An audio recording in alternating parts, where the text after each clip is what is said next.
A jama'a assalamu alaikum wa rahmatullahi ta'ala wa barakatuhu. Kamar yadda kuka sani, sunana Real Awalinta Muhammad, wanda yake daga kamfanin Ekurma TV, wanda wannan channel ɗina ne, wanda kuma kowa sani. Alhamdulillah, ina ta yan uwa murnar Juma'at Mubarak a wannan babbar rana, kuma ina son yi amfani da wannan dama ta alhamdulillah. Wannan mota da kuke gani da aka bani ita, kusan zan ce ni farin ciki ne a gare ni da kuma dukkanin masoyana gabaki ɗaya. Wannan mota an bani ita ne sakamakon wata waka da na yi ta wani bawan Allah, kuma wanda shi kansa da ne wannan wakar ya ji daɗinta, shi yasa har yi min wannan kyauta ta wannan mota. Kuma alhamdulillah, ba abin da za mu ce sai dai godiya.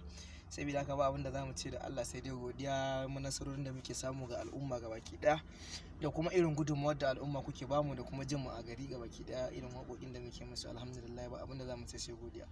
Na gode kuma da Allah a tayan da farin ciki kamar yadda Allah ya sa na samu wannan mota.